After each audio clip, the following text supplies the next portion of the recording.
Has this ever happened to you?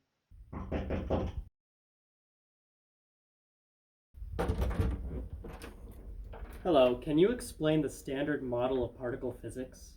Well, fear no more. The Standard Model is a theory in particle physics describing fundamental forces and classifying all known elementary particles. Elementary particles are particles which cannot be broken down into smaller components.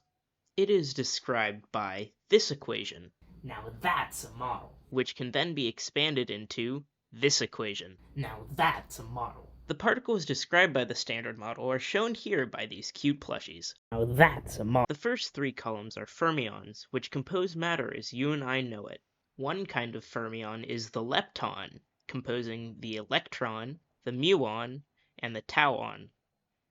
Electrons combine with protons and neutrons to form all the atoms that we're familiar with. Electrons are some of the lightest particles. Muons are similar to electrons, but heavier. And tauons are even heavier than muons. The other kinds of leptons are neutrinos, which are also divided into electron, muon, and tauon neutrinos. Neutrinos barely interact with any other kind of matter, instead passing straight through. The other kinds of fermions are the quarks. The most notable quarks are the up and down quarks, which compose protons and neutrons that are found in atoms. The other quarks are extremely short-lived, comprising the charm and strange quarks, as well as the super heavy top and bottom quarks. The other type of fundamental particle are bosons, which are force carriers. The first of these is the gluon, which, as the name implies, glues quarks together to form larger particles, such as protons, neutrons, and other more exotic particles like pions. It is the carrier of the strong force.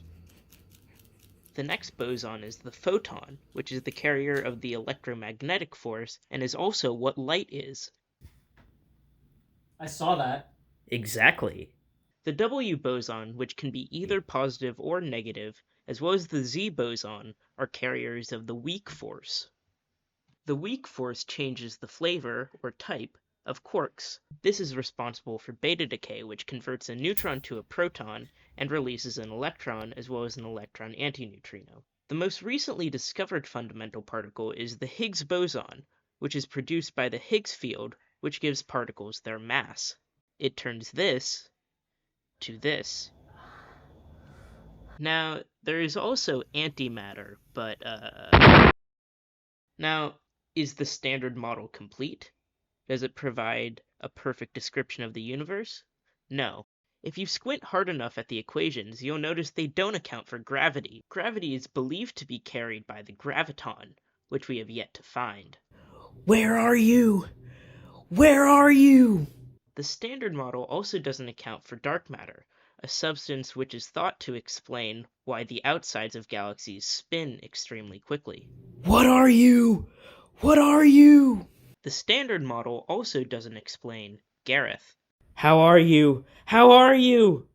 Oh, I'm good. Oh, that's good to hear.